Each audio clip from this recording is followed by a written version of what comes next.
Okay then.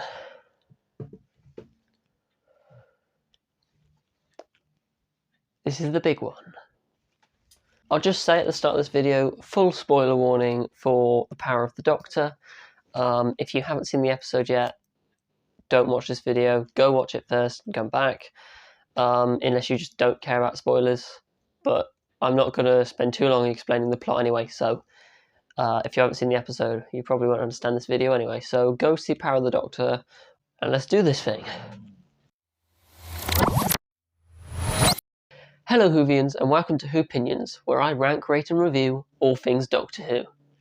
Now, if you're in any way connected with events in the Doctor Who spectrum, you'll probably be aware that there was a pretty substantial Doctor Who event on Sunday. And it was the final episode of Jodie Whittaker's tenure as the Doctor, of Chris Chibnall's tenure as executive producer, and the regeneration episode for this latest era of the show.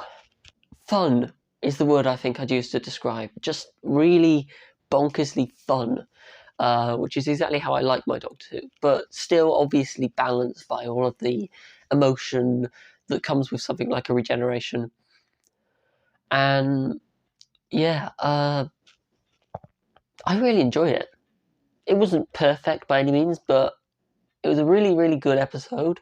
It had a ton of references and parallels and stuff like that. It's chock-block with fan service and actually good fan service as well. Really, actually useful fan service. So let's get right into it. All right. Let's kick off from the opening sequence on that space train. I like a good space train. Doctor Who sits their few. They're usually quite interesting. You can set up quite a neat plot on a space train. Obviously, this time it's not focused on the space train like it was with something like Mummy on the Orient Express. It sets up a lot of story beats in a very active, action-packed way. Cuts down on the exposition, which Chibnall's overused in the past. And it's a cool sequence. I enjoyed it. It's a good way to get into the episode. Obviously, you've got the thing with Dan. Dan obviously gets shot in his spacesuit helmet. Love the red spacesuits, by the way. Good to see them back. That's probably that's the first reference really of the entire episode. And is that foreshadowing? Is that foreshadowing Tennant coming back? I doubt it. It probably just needed to reuse old props. So obviously, that's important for Dan's storyline in the episode, and he gets some nice little one-liners and stuff as well, like when he speaks over the comms, like reassuring all the passengers, "This is Dan, your space train pilot." That's a nice little funny bit. John Bishop is just having fun with it again, which is, I like that. It's good to have his presence there. That introduces the Cybermen, of course, and the Cybermasters. Honestly, I thought that the Doctor would have been a bit more surprised that the Cybermasters survived the thing on Gallifrey. She's kind of just like, yeah, I know they're different. I know they're Cybermasters. Another little thing that just kind of bugged me, is that the visual effects are a bit dodgy in that first sequence. When they're jumping down from the rope ladder onto the train, it doesn't sync that well. It looks a bit, some of the cuts between shots are a bit weird, and it looks a bit maybe a little bit rushed maybe. So yeah, overall it wasn't a perfect start, but it gave me hope going forward, to put it that way. Once all of that crazy stuff is over, we get that little quiet period before the action amps up again. Dan decides to leave the TARDIS, which I kind of saw happening. I didn't think he'd die. I didn't think it would carry over. I thought he would leave, and I kind of thought he'd decide to do it off his own back. He's used his time in the TARDIS so positively because he's now learned a lot about life and stuff like that, and now he's gonna take everything that he learned back into his own life. And as a positive person who's had a lot of bad luck, it suits him to act like that. but I didn't think it would all happen in the first 10 minutes of the episode.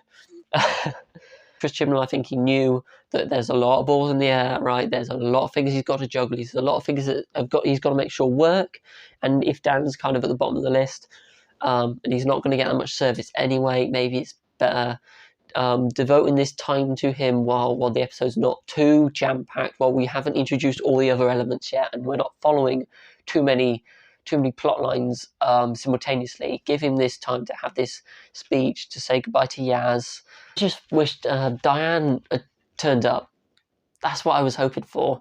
After when she came back in for that phone call at the end of Legends of the Sea Devils, I thought they would mention her at least. Maybe she'd turn up, or just maybe reference her even just in his speech when he said, "Don't hurry back for me." Say, mention, because Yaz and the Doctor never actually found out about that phone call as far as we know, and that would have been a nice reason to give. So like Dan for all that he's in this episode, every time he's on screen, he's great. And I think that is, at the end of the day, probably better than him just sort of sitting in the back a camera, back a shot, not doing anything, just acting as a plot device every now and then in a really busy Doctor Master centric episode. I think it might in years gone by, it might look better that he went out earlier. While Yaz and Dan are saying their goodbyes outside the TARDIS, the Doctor gets a message from a rogue Dalek inside the TARDIS, which is a cool device. It gets the narrative moving. It gives a little Dalek storyline rather than them just being there as part of the mob. It gives them their own little bit of character, and it moves the plot. It gets from A to B. It leads to explaining the whole Dalek volcano plot thing, and of course it's how the Doctor ends up getting captured. So yeah, I don't mind it. I quite like that idea. The Daleks, to be fair, as a whole, aren't that important in this episode. They're just kind of there. But to be fair, when you're bringing together all the Doctor's nastiest enemies, really it's the Master, the Timemen, the Daleks. Those are the big three, and you can't really not have the Daleks there. It's good. It's good to have them there. And that's about all I can say about them, really. That's about it for the Daleks. So let's talk about the other monsters. While we're here, let's talk about all the other bad guys. Let's run through. We got the Cybermen. Obviously, we got the Cyber Masters, who are the Cybermen that were made by the Master out of dead Time Lord bodies so they can regenerate. It's good to see them back. Especially with the Master back as well. It's good to pair them back up again. And Ashad, of course, because they're not all the Cybermen in this episode are Cyber Masters, only a select group.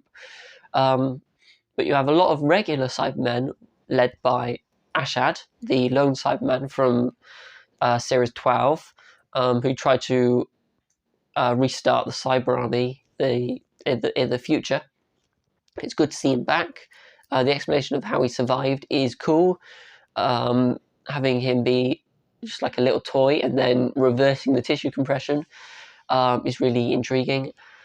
And he does have a big part to play. We're kind of split between what's happening in 1916 and what's happening in 2022, and Ashad is the biggest bad guy in 2022. And yeah, I think that he keeps that part of the story going when the Doctor isn't there. Keeps UNIT busy, and it's good to have Patrick O'Kane back being proper menacing. I think it is just a good performance. He's a good character. It gives the Cybermen a bit of familiarity, but also makes them not just meaningless robots. It gives them a proper voice, if you know what I mean. And so yeah, I like that he returned. I like what they did with him.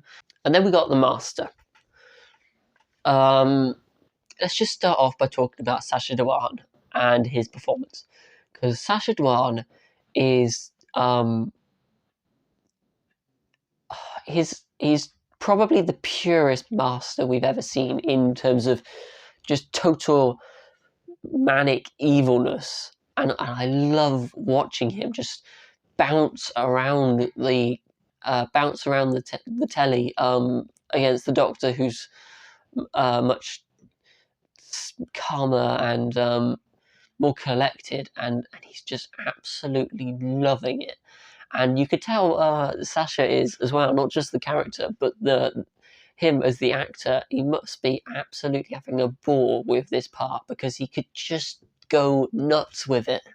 It's quite similar to how Missy was in Series 8 when she first appeared.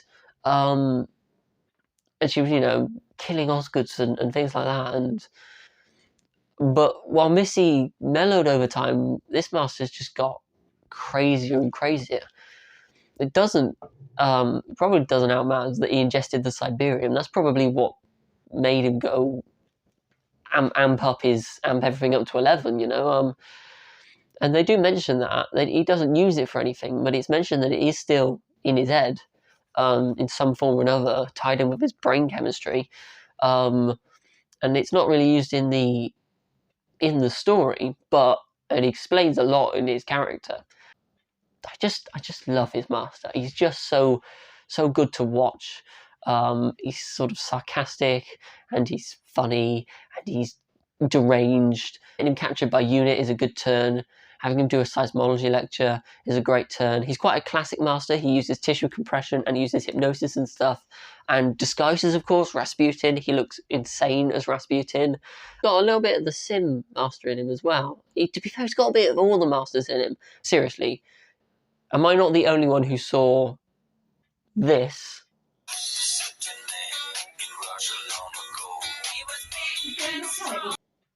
and immediately thought of this?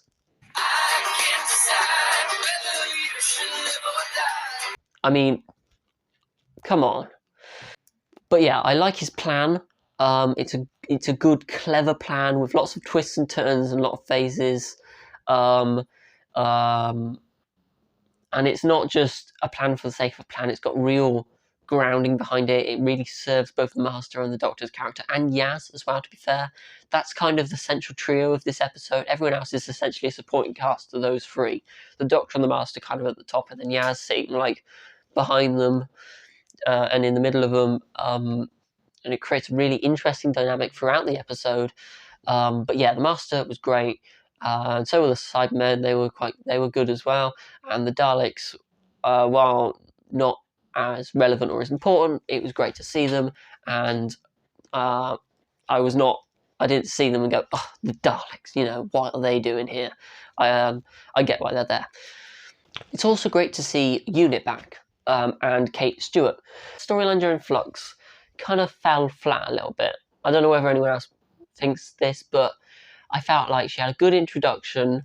It was interesting what they did with all the Grand Serpent and stuff, and him integrating Unit over the years, and then her trying to fight it. That was really Kate. And then in the last episode, The Vanquishers, it kind of fell apart a little bit, because she just didn't do a lot. I would have expected her to be front and center defending the Earth from the Flux, but it was juggling so much by the end, Flux, that she just kind of ended up on the cutting room floor a lot of the time, I feel. But in this, she is front and center. And that's because Unit is a thing. And she's ahead of it, right, again. And she's right back at home. Gemma Redgrave is striding right back in her old shoes. And it's great just to see her walking so intently through all of these big government buildings, leading the Doctor the way she used to Smith and Capaldi. And when she's talking about all the 15 paintings and stuff, it gives me such Day of the Doctor vibes when she's leading the 11th Doctor into the National Art Gallery. She's in her element, and it's great to see. She gets a lot to do.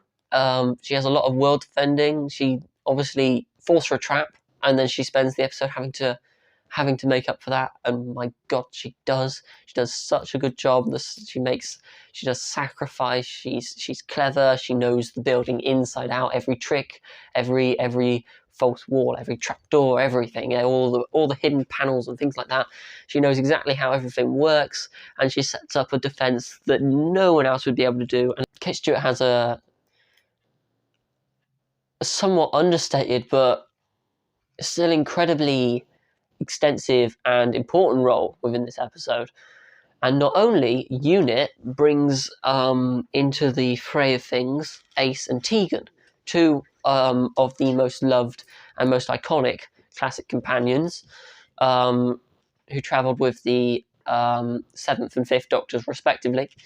They are one of the things in this episode that holds it up, along with Jodie's Doctor and Yasmin Khan and their relationship, the Master and his plot, and then it's Tegan and Ace. And the reason why they are such a good part of this episode is because they're not just fan service. They are ostensibly the biggest source of fan service in this episode, but it's fan service with a heart and with a character and with a genuine story built into it, and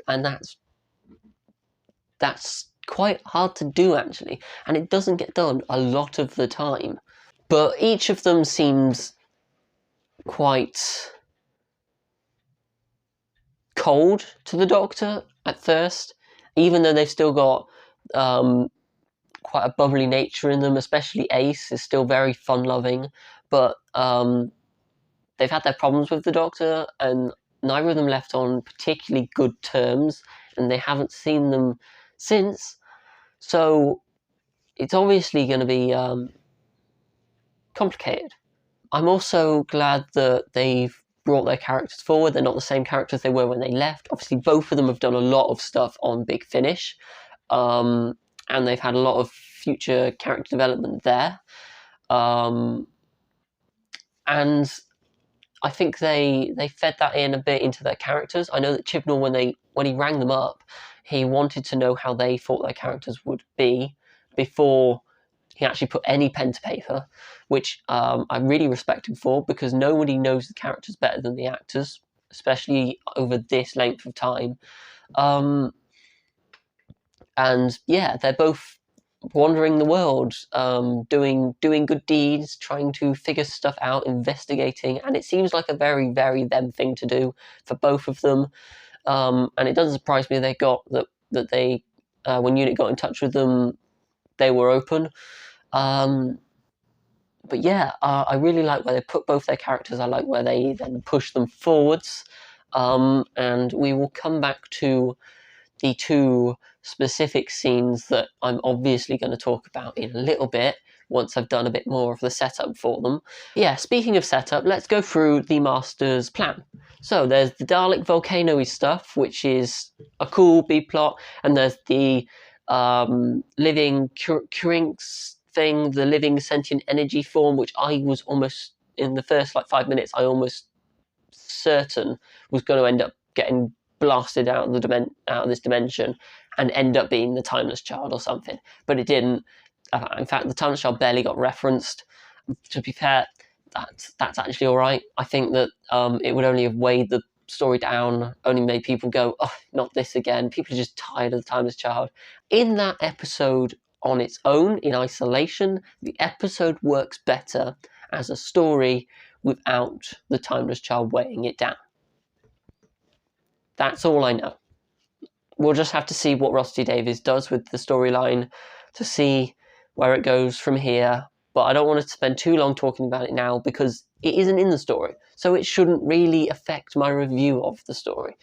So the Master manages to kidnap the Doctor, and then uses the massive cyber conversion planet where the sentient Kurinx living sentient energy thing is, and his own TARDIS, to force regenerate the Doctor, turning the Doctor into himself, effectively,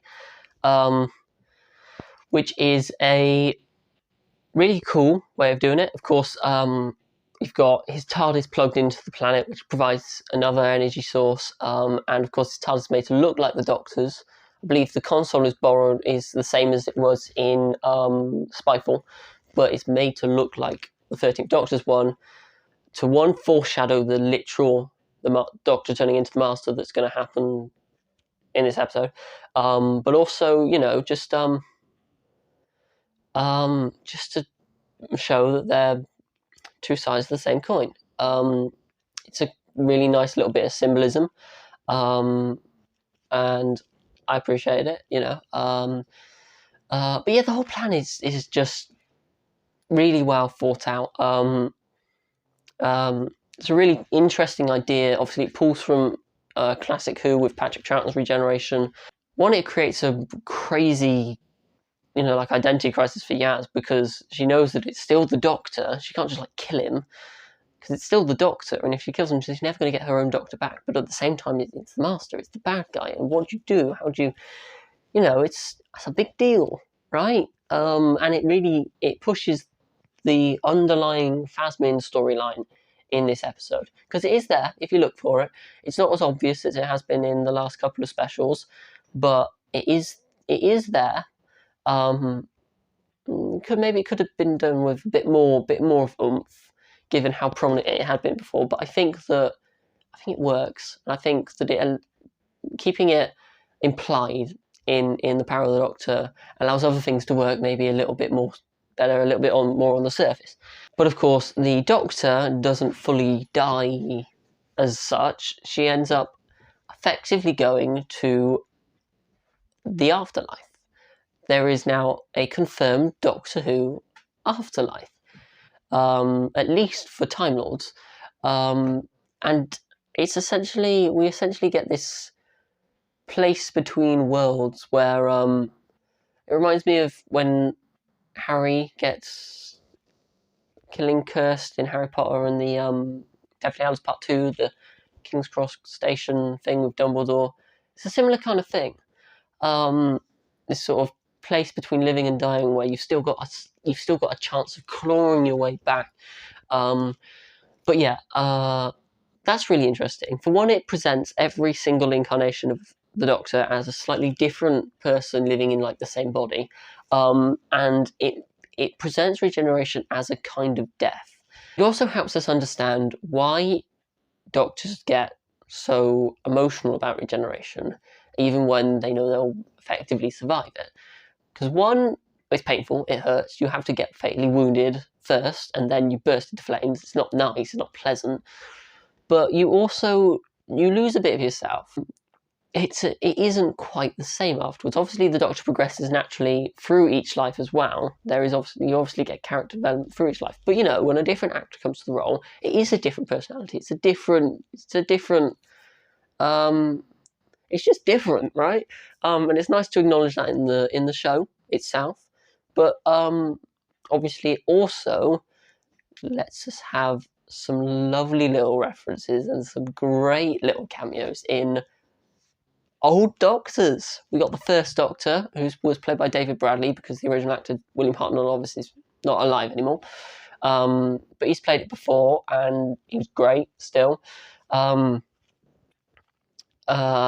Doctor, Peter Davison. Sixth Doctor, Colin Baker. Seventh Doctor, Sylvester McCoy. Eighth Doctor, Paul McGowan. Great to see them all. Especially 5 and 7 especially had a lot to do.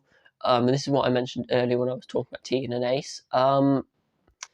Because they're Doctors, and we get two brilliant little scenes right next to each other,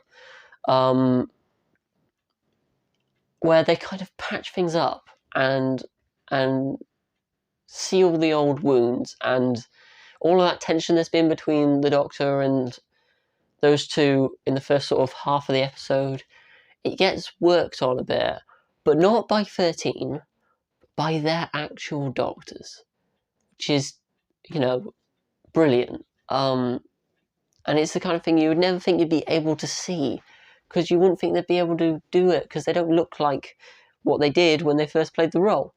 But this idea of having the visions in the afterlife and stuff like that, but also of the hologram Doctor. It's a great, neat little trick that Chibnall's used to give us those brilliant little moments that classic Who fans are going to thank him for a very long time. Of course, Adric came up. That is probably the biggest moment in the Fifth Doctor's entire run, except maybe for the events of the Five Doctors. But I'd argue that for both of them and their relationship, for Tegan and Five's relationship at least, this is more important. This is more significant, and it's a lovely little moment. And then the talking out between Ace and Seventh Doctor is, that was just lovely, because Seventh Doctor wasn't always kind to Ace, and they got left in a funny place. One, because obviously the show got cancelled in the middle of their storyline, but also because they'd gone through a lot of hard stuff. They'd fought some big monsters inside and outside, and it was great to see them just talk about it. To be fair, I think those are my favourite scenes of the entire episode. I'd watch the episode just for those scenes, to be honest. It was just lovely. It was just a really nice little break, filled with references. And of course, not to mention in Ace's one, the Nitro 9. She has Nitro 9 on her, yeah. And the jacket, that's back. And the baseball bat, and she actually goes and beats up a Dalek shot for shot, exactly the same as she did in 1988's Remembrance of the Daleks, which is really cool. That's another thing. They're all doing stuff. Everyone's doing things. They've all got a part to play, right? So you've got Ace is sorting out the Dalek stuff, along with Graham, who shows up. Graham turns up. That was nice to see. Wicked, yeah. It's more of an Ace line, really, but... and Ryan, of course, is mentioned. I really wanted at least one of them to turn up, and Graham turns up and Ryan's mentioned. And he's got the psychic paper and he's doing investigating stuff, which is kind of what I figured he'd be doing, to be fair, trying to pitch in and figure things out and see if maybe he runs into the Doctor at some point along the way. In a very Graham manner, of course, as well. Hasn't quite got the hang of the psychic paper yet. But yeah, it's great to see Bradley Walsh back. I'm quite surprised he came back, actually, because that was kept under wraps very well. What other cameos? Joe Martin, Fugitive Doctor. So obviously, when the Force Regeneration gets reversed, Joe Martin comes back. And she actually hasn't been in, for being a pretty significant character in the Chibnall era, she hasn't had that much screen time.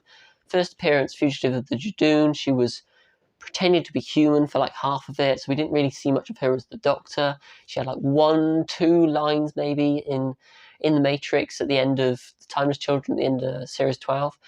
A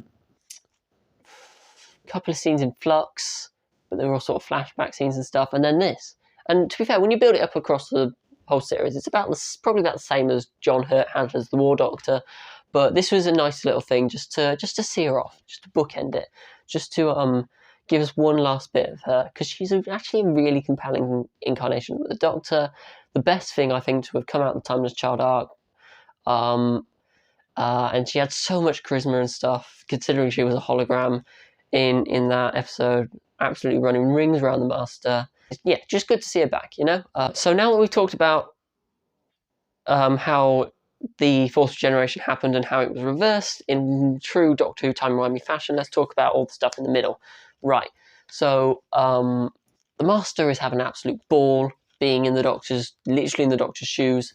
Absolutely sets about just besmirching her name, making sure everything she ever, or her entire reputation, everything she ever built is just brought down to the ground. Starting interplanetary wars and then proclaiming that she's the Doctor and it's her fault. She caused this, and it's weird actually to see the Master and the Doctor literally be the Doctor. Obviously, the Master and the Doctor always kind of are the flip side of each other. They kind of reflect each other always. That's why you end up with like every Doctor has their Master weirdly, you almost start to see it. You almost start to see how he is so like the Doctor. Nothing like this has ever been done before. It's the ultimate representation of how they are, the same people with different motivations. But of course, Yaz, together with the hologram Doctor and Vinda comes back and helps out as well. He doesn't have a massive part to play, but you know, he's there, he's present, he's helping out. That's what counts, you know. He serves a purpose, and then he kind of just buggers off, you know. But Jacob Anderson gives in a good performance again. All of the tropes developed by Vinda before, like talking, the little data log he keeps, talking to a spaceship, things like that, are still there, and I still like them. I still like his character. I'm glad he was here. I don't think he's detrimental to the plot, even if he's not a massive part of it. It was just nice to have him there. Similar thing to with Graham, really. He could be out. He could have been left off, and we wouldn't really miss him. The story would still make sense, but he's there, and I'm glad he is, because I like the character, and I'm glad that he was recognised in Jodie's final hours. They reversed the force regeneration using regeneration energy from the Cybermasters, which I presume then kills them, and you know, it ties up the loose ends. The Dalek volcano plot gets tied up. Everything gets tied up pretty neatly. It's all well and good. Everything's nice. Oh, fan theory about that hologram thing though. Like, for one thing, that's a really impressive thing the Doctor did, create their own hologram. But obviously, there's been holograms of the Doctor before, right? Stretching all the way back to series 1 of the reboot, and I'm thinking part of the way, right?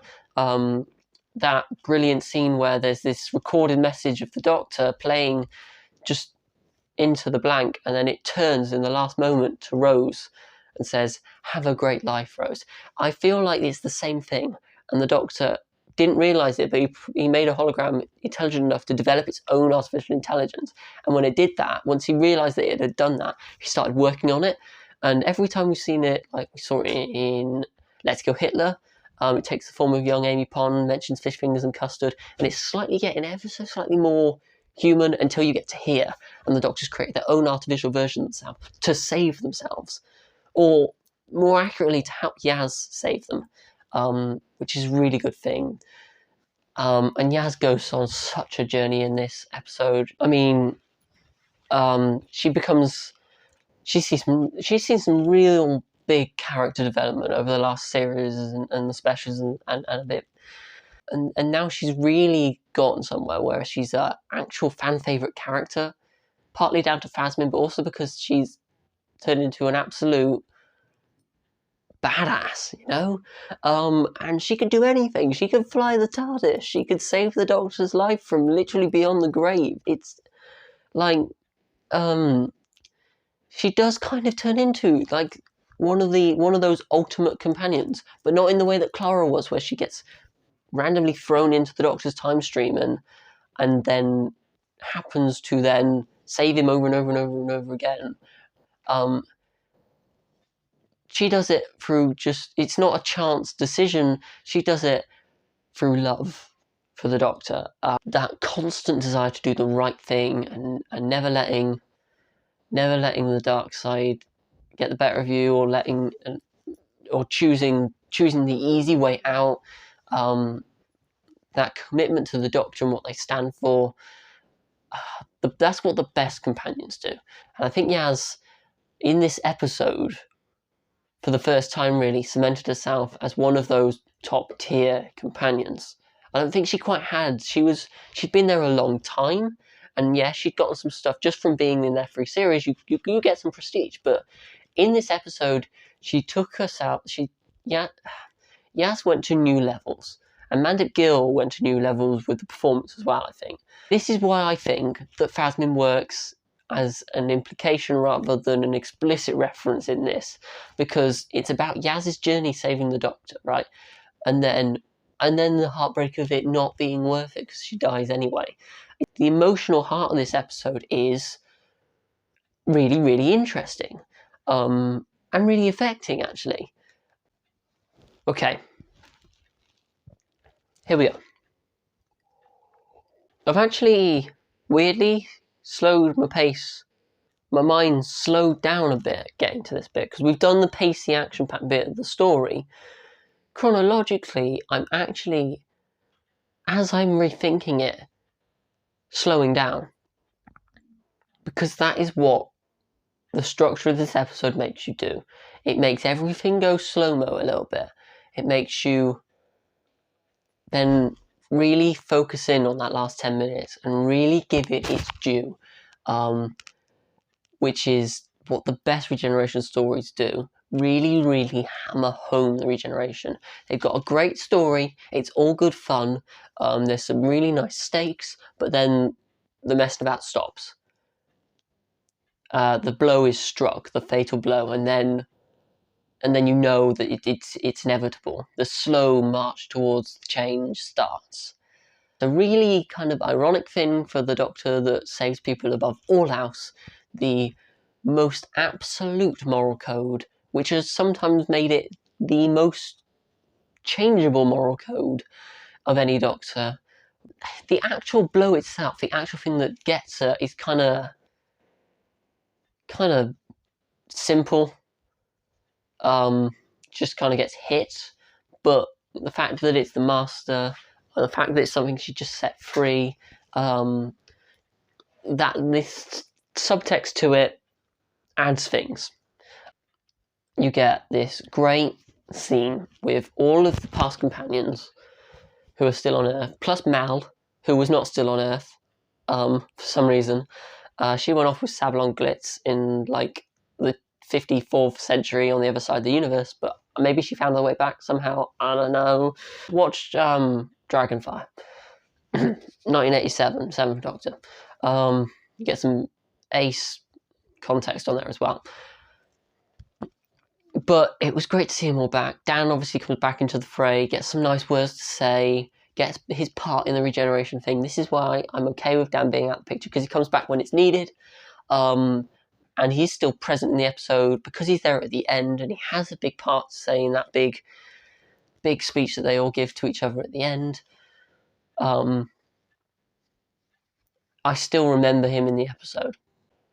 This kind of therapy session from the companions, I don't really know how else better to describe it. They're all in a room with name tags, talking about their experience. But it's really neat. This feels like a very modern way of approaching the idea of moving on from the TARDIS. And it's the kind of thing I imagine the fam coming up with. And you know, ringing around, especially now they know Kate Stewart and stuff. You know, she's got contacts. I can totally get that. I can totally imagine that. Jo Grant's obviously there. Jo Jones, now that she's married, of course, because it's the older versions of these companions. Ian Chesterton, William Russell came back. Oh my God, isn't he like, he's like 96 or something like that? I can't believe he came back. Oh, good old Ian. I think that will be the last time we ever see him. Who else was there? I think that was all of them. Current fam, Ace, Tegan, Kate, and then there was a lot. Yeah. But just having them talk about the Doctor was really nice. Right, Yaz leaving is kind of, I'm not quite sure where I sit on it, because I get why she leaves, but I think it should have been more clear. Right, I get that Yaz is in love with the Doctor and wouldn't be comfortable being with any other incarnation. I get that, but I think they should have said that, because she kind of just leaves without that explanation, and without that explanation, it doesn't sit quite as it should. It kind of feels a little bit disjointed and a bit, okay, it feels like you're just pushing her out the door because we need to reset the series, right? It's the end of an era, so that she can't carry on as a companion because of contract reasons. But it's not that. It's that emotionally she wouldn't be okay, especially after just having been with another Doctor. Obviously it was the Master, that's a big difference, but still, it hammers home to her. And having met Tegan and Ace, all of these things, when you think about it, when you really dig into it, they add up, they make sense, but it should have just been a bit more explicit, a bit clearer. And there also should have been a kiss when the hand starts glowing, when they both realise it's the end. They should have kissed. and I think that would have lent a little bit more nuance to the conversation with the ice cream on top of the TARDIS. They could have, really laid into the lovey-dovey eyes and all of that, and I can't believe it's over. And it really would have made it bittersweet. It would have given it Doomsday vibes on that beach, But this time they have control over it. It's their choice. It's not taken out of their hands. I'm going to let you guys decide where you think it falls, but at the end of the day, I think I liked it. I liked it. Because I like Phasmin. I've been progressively getting more and more on board with it, and it's a shame we didn't have that kiss, but I think it works nonetheless, and you know what? I'm fine with it. Then we come to the actual final regeneration scene. The cinematography in those final moments is so beautiful. The regeneration energy looks brilliant. It's quite different to what we've seen before. It's not as violent or angry. It's a bit more like Capaldi's. Capaldi's was quite spindly and graceful and stuff, but of course it still blew up the TARDIS. Also, Jodie Whittaker is like the first Doctor in a long time who's had the good sense to just step outside the TARDIS in order to regenerate. It makes me think that at least for the 60th, we've got to be keeping the same TARDIS interior as well, because they didn't get blown to smithereens. The last line, Jodie Whittaker's last line, Doctor, whoever I'm going to be next, tag, you're it, is so 13. That childlike positivity, it's so present. She's at peace, comfortable with it, and the only thing she's afraid of is that she doesn't get to see it with what happens next with her own eyes. She has to watch from the other side of that cliff, but she's ready. She's the only Doctor who's actually seen it and gone past it, unless maybe Tennant did while he was regenerating in front of the hand. Maybe for a second he saw it in his mind's eye. Yeah, I mean, I tell you, it was actually emotional. It was actually really quite touching, and it was a beautiful little scene. A great way to give Jodie what she deserves for being a great Doctor for 5 years now. That's the whole era done. It's one of those. It's one of those things that maybe I need a bit more time to talk about it properly. But it was an amazing scene. It was a really good regeneration. One of the strongest, I think, and quite different to what normally happens. There wasn't a big speech or spiel. Weirdly, it was alone, but it was also not alone because it was cut between those scenes from the companion group therapy session where they're all talking about stories with the Doctor. Okay, now I get to talk about the 60th. Now I get to talk about what happens next. Big spoilers, right? Okay, this is the biggest spoiler of the whole thing. All right. Whew. Tennant's back. David Tennant's back. Yeah, right. Let's slow down my talking rate a little bit. I actually wasn't expecting that. I thought it was just going to be the 10th Doctor coming back. Genuinely. It's crazy. It's brilliant. It's so brilliant. This should get so many people back, and the fact that the Doctor is now going to be on Disney Plus. Should get so many new people coming into it from abroad as well. Obviously, the BBC does broadcast abroad. There's a BBC America, which Doctor Who goes on. iPlayer, I believe, is international. I know that there are terrestrial channels in Europe and China, I think, as well, who buy the show and broadcast it in their languages. It's a global show anyway, but this is just going to boost it further. And if we were worried seeing viewing figures and stuff fall over the last few years, if fans were worried about the future of Doctor Who, they shouldn't have been. We really shouldn't have been, because Russell T Davies is coming back. David Tennant's coming back. We've got an amazing Doctor to look forward to in Ncuti Gatwa. The future looks really bright. And what we got in this episode was essentially the best of the Chibnall era and Jodie Whittaker's era, tied up in a lovely, neat bow, drawing back on all of the bits of classic Who, which made it really appropriate for the Centenary special as well. That's another thing I should mention, yeah. All of those, I know there's a lot of references and flashback and fan service, but that's not just for the fans, that's for the BBC. That is because Doctor Who is integrally linked to the British Broadcasting Corporation, and celebrating the show's history celebrates the BBC's history. And that's how they get that centenary celebration thing in there, because it made it. Because without it, Doctor Who wouldn't exist, and my life would be astonishingly different. I'll get some more videos out, right, about this. I'll get some ones talking about the Chibnall era out. I'm not even going to try and promise how long they're going to be, because they're going to be a while, trust me. But I'll also get some looking forward before the 60th things start coming out. There's going to be 3 episodes. I don't know whether they're all going to be around the time of the actual 60th anniversary next November, or if they're going to be spaced out across the year. I don't know, but I will start getting some stuff out about what I'm expecting from the 60th, what I think could happen in the 60th, and then looking forward to the second Rusty Davies era with Ncuti Gatwa, the 15th Doctor, because I would count Tennant as the 14th now. I know this has been a bit rambly. I have no idea how long it is. I'm probably going to have to cut this down quite a bit, but it was a big episode, so there was a lot to say, and I wanted to make sure I got it all out, and give you all my thoughts and stuff now that I've had time to really collect them properly. I really enjoyed this episode. I think it was probably the best episode of the entire Chibnall era. So it was fun, it was witty, it was emotional, it called back to many, many different eras of the show's past. It worked as a centenary celebration of the BBC. It was a great send-off to Jodie Whittaker. It was a great send-off to the Chibnall era as a whole. It made me look on the entire era more fondly, just because it included all the good bits and ignored all the bad bits, like the Timeless Child.